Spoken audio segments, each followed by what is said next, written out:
Ever wondered why a simple prompt suddenly costs thousands of tokens?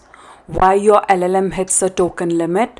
Or why you start getting 429 errors even though you are not sending that many requests? The answer starts with one concept that almost every developer uses, but surprisingly few fully understand. That is tokens. That's the base of everything. Most developers think API limits are just about the number of requests they send. They are not. Behind every LLM request are tokens, context windows, TPM, RPM, concurrency limits, quotas, and other limits that all work together. If you don't understand how they relate, you'll keep running into unexpected errors and performance issues again and again. In this series, I'll break down each of these concepts step by step, from tokens and context windows to TPM, RPM, deployment quotas, regional quotas, concurrency limits, and finally how to understand and prevent 429 errors. And also, this series covers these concepts across different providers like Azure, OpenAI, Anthropic, Claude, Google, Gemini. And since everything begins with the tokens, this first episode focus only on tokens by these three different providers, OpenAI, Claude, and Gemini. And then we'll proceed to the prompt tokens versus completion tokens, and then the context windows. The foundation for everything else you'll learn in this series. If you're building applications with LLMs, this is one of those concepts that will save you hours of debugging later, because this will make your actual base if you're working with any kind of LLM or Gen AI applications. Hi everybody, welcome to my YouTube channel, The Calm Engineer. And if you want me to keep sharing more such videos and more such series every week that can help you in your career growth as well as my career growth, please subscribe to my YouTube channel, The Calm Engineer, so that you can stay up to date. Let's get started. And let's understand the tokens, how do they work with LLMs, and then we'll proceed with prompt versus completion tokens, and then the context window. Okay, let's understand tokens from Microsoft Azure OpenAI point of view first. But in general, this concept of tokens and all other topics that I'm gonna cover, they are kind of same across most of the LLM providers. We'll majorly go over three providers, as I've just told, Azure, OpenAI, Claude, and Gemini. So we'll go over, actually the APIs are different, but the concept is almost the same. Models are different, obviously, versions and price and APIs, those are different, but the concept, the base of the concept is same. Okay, let's see. Let's understand the tokens. Let's begin. So let's say, you're giving a prompt, a system prompt, user prompt, or when you enter in a chat GPT, if you're not, let's say dealing with any API, but if you're dealing with, let's say, Azure Open API, and you're calling their chat completions API, and you're gonna give now system prompt, user prompt. Let's say this is a prompt, right? I heard a dog bark loudly at a cat. So this text could be tokenized as using different tokenization techniques. So LLMs use different tokenization techniques. They have called, tokenizers. So for example, there is a word tokenization technique, which splits the text into the individual words, right, based on the delimiter. For example, if I'm saying I have split this sentence into these words, so that means I have split this using the space delimiter, right? So that's a word tokenization technique. Then there is a character tokenization, if I want every character to be treated as token, right? And then there is a sub-word tokenization, which will be partial words or character sets. LLM treat it as a one token. So first, it using which tokenization technique it is using. For example, Azure by default uses right now subword tokenization technique.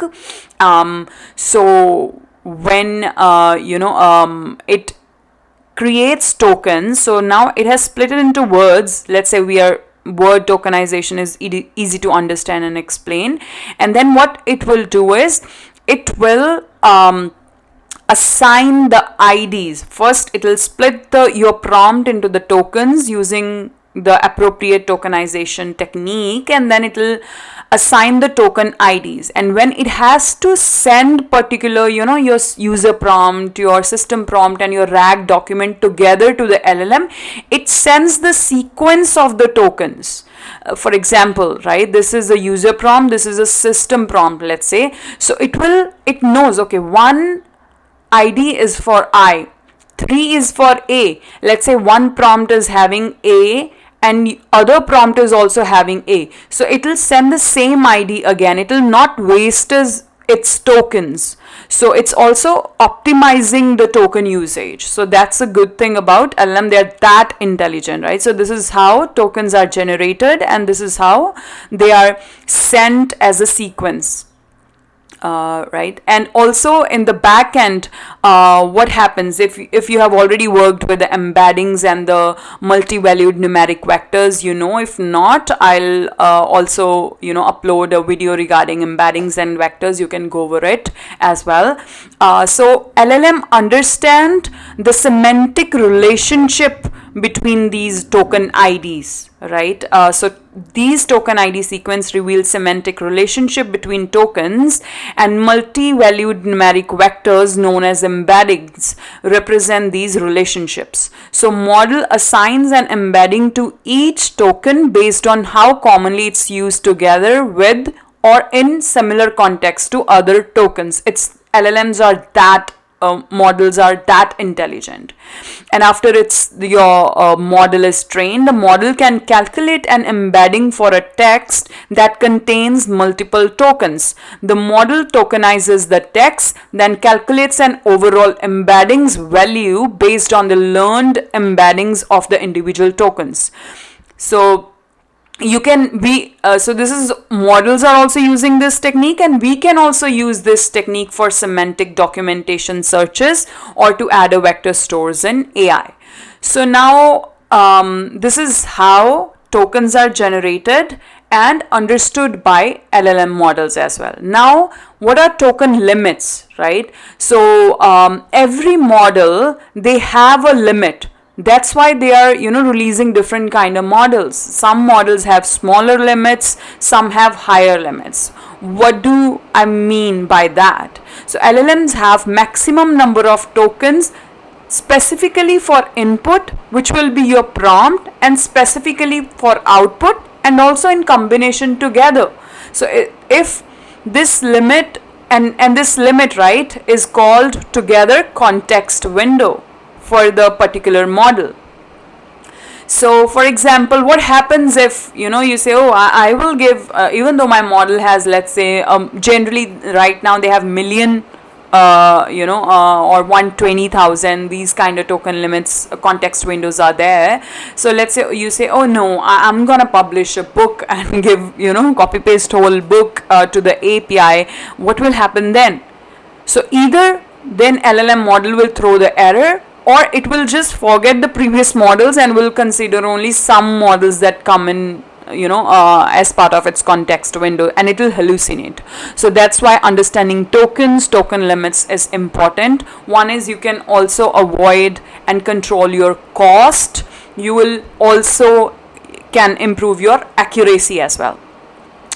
So we'll go over the pricing as well, but to understand the token based pricing, one thing is, so there is this OpenAI platform offers this tokenizer. I'll also paste the link to this tokenizer in the description, or you can just comment if you want specific URLs. I'll ping and reply to your comments. So what you can do is you can select the model series that you're using, then you can paste your token here. Like if I say engineer YouTube channel teaching LLM tokens, rate this, right? Something like that. So there are 18 tokens. So it's using some, you can see here, sub part of the words. So it's using sub word tokenization technique, and these are text it's showing, and this is the token IDs it has generated, and it will send the sequence of this token, right? So this is how it is generating and sending here.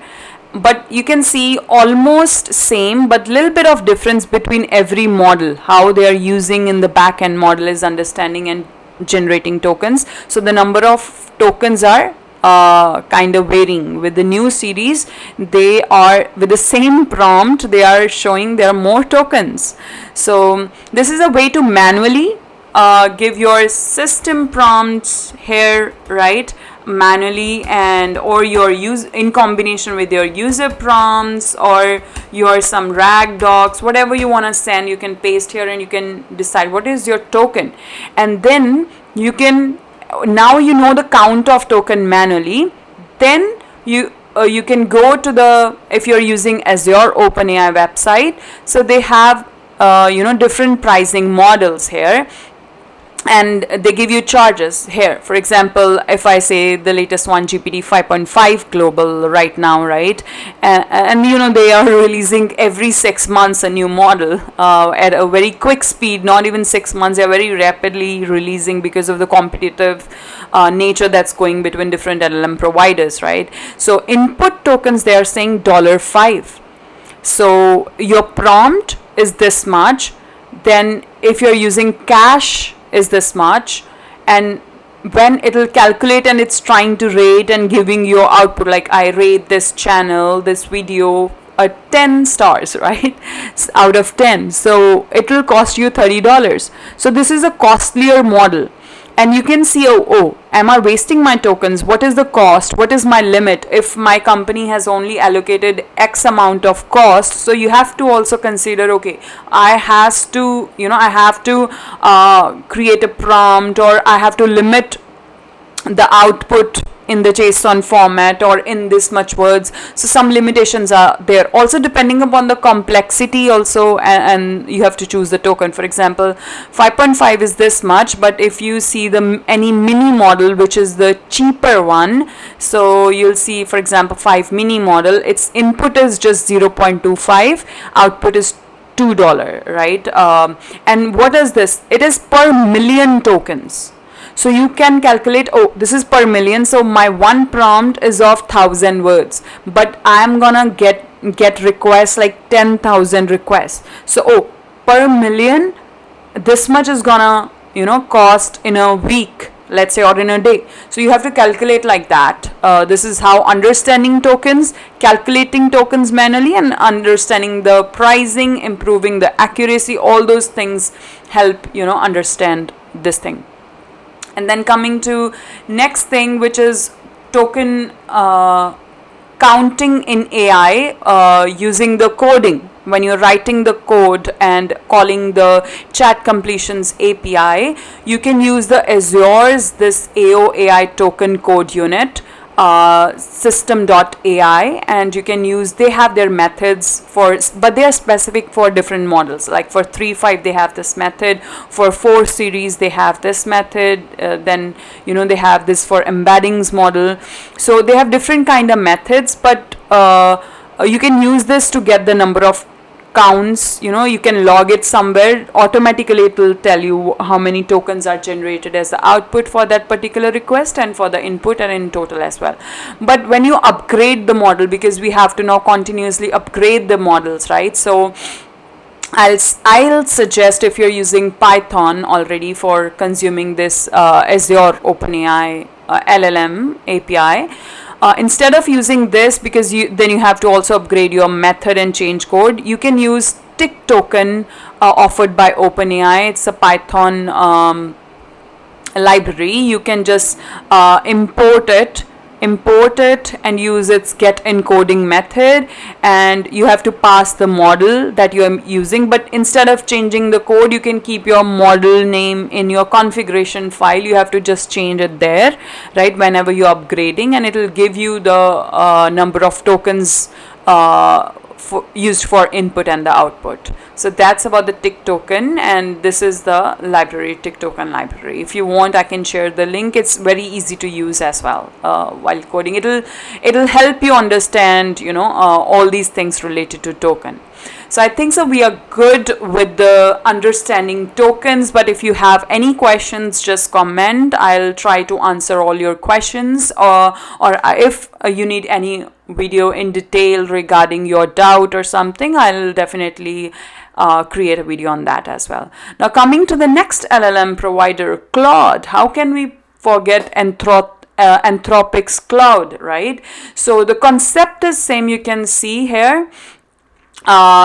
Token concept is same tokenization techniques, everything is same. The only difference is if you have to count the message tokens, so Anthropic has its own token counting endpoint, right, which is this is the API they expose. It's a post endpoint v1 messages count tokens, and the body is in application JSON. Pass your Anthropic API key you're using, your model, and you have to pass your message, whatever message your prompt you want to check for input tokens or output tokens.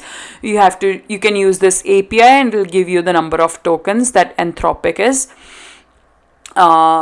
calculating it as, right? That for this model, I'll consider this prompt is this many tokens, and it can help you calculate your price and accuracy, all those things. Then coming to just going quickly over the models for Anthropic Claude, as you know, so they also calculate input and output per million tokens. Their pricing is also per million, so you have to calculate how much volume of request you have, right? So one prompt is these, input is these many tokens, so calculate the cost separately for input, and output is on average these many tokens, so this is per million tokens, this is the cost. So is it in my budget, right? Like that you can see. So Haiku is similarly, it's the fastest model. You can use it for simpler things, and Sonnet is for coding things, coding related things. It's quite intelligent model. Right now they have released, and there's Opus as well. So similarly, cost gonna increase as well, right? If the model, any LLM provider, if they are spending more, if they are giving you better reasoning and trying to solve complex problems, obviously they are using their computational resources, right, more, so therefore they are charging you more, and therefore with better models cost is high. And also if you see here, output tokens are high. Why? Because they are using their computational resources to give you output. So that's also one of the reasons. So this is about Claude tokens. And then coming to Gemini, so the concept is same, but there is a simple rule of thumb that you can use, just and you can keep that in the back of your head. That token is equivalent to almost 4 characters. Okay, one token is 4 characters for almost all of these models. Just on average it will give you, and 100 tokens is equivalent to on average 60 to 80 words. If your prompt is having, or message is having 60 to 80 words, it's almost 100 tokens. But you can obviously double check either manually using the tokenizer or the respective API. If you're using Microsoft, you can use this. If you're using Claude, you can use count tokens or general tick token one. Or for Gemini also, Gemini exposes their count tokens API. You can from Google import Gen AI, and then you can use this API count tokens before sending. For your prompt, you have to tell the model, and you can use their API like this, right? And client.models.count tokens, pass model, prompt, you can print your total tokens. And after the interaction, you can also give your output tokens just to see, how much is the output as well. So this is about Gemini, and there are different models. Similarly, they also have per million token count pricing. I can go over that as well, but this video will get longer. You can check it. But this is all about tokens. Now coming to next concept. So we have gone over these first 3 points, and now I'll go over prompt tokens versus completion tokens. Okay. So prompt tokens. Prompt tokens are all the text system instructions and files you send to any LLM, right? Earlier I was making Azure highlight. Now I'll say, okay, let's talk about Claude. What's included? Your current question, your previous conversation history, your uploaded documents, images, system prompts, everything, user prompts, everything is included here. Cost. Input tokens are generally cheaper than the output tokens, but because they include the entire chat history, uploaded documents, they usually make up to the bulk of your token usage. So you need to monitor. You can't say, oh, it's cheaper, I can ignore. No, you need to monitor it because of this reason. So optimization point of view, you can drastically reduce input token cost by using prompt caching technique, which allows LLM to reuse frequently used instructions and large context files without reprocessing them. Now coming to completion tokens. Completion tokens are what's included? Any text generated by the model, as well as any tokens used during its extended thinking process as well. And what's the cost? Output token cost generally more because they require higher computational power to generate. Optimization. You can save completion tokens by asking for concise answer using a ruler method, which is, limiting the output length, or asking the LLM to format the response in some particular structured format like JSON rather than doing a full rewrite. So these are some of the techniques you can use for the optimization of completion tokens and the prompt tokens. Now coming to the context window. What is a context window? Context window is the maximum amount of text measured in tokens that an AI model can read, remember, and generate during a single interaction. So I'm not just saying, just add prompt token, completion token, it is context window. No, context window is a maximum per model, first thing. And then also, what does it mean? It means that is the amount of tokens at a time this model can handle. It can only read these many, it can remember these many, it can spend in computation and generating output. So this is the maximum amount for this particular LLM model. So that is the context window assigned for that particular model. So it acts as the model's short-term memory, encompassing everything it can see at once: system instructions, conversation history, or your prompt. So how it works? Tokens are chunks of characters or words. Limit combined total of your input plus model's generated response cannot exceed model's specific context window. Exceeding the limit. If anybody exceeds, there can be error or there can be hallucination. It can forget the oldest parts. And you know what's included in the context window? System prompt, message, conversation history, your current prompt, user prompt, RAG documents, output, computational tokens, everything is there included in a context window. So there are some other concepts related to context window as well. I'll go over that in some other video. I'll also link that video in the comments so that you don't miss it. But I think that this is enough for this series, and so this information will make a strong base for you to work on any LLM API calls with any LLM provider. And this will also help you debug and understand, the things. You're not doing and working with LLM models in dark now. You understand the base. This is a base. So you see here, every model is assigned. When you are selecting some model to use, there is a maximum context window assigned, right? 128,000, for example. Here is 1 million for this.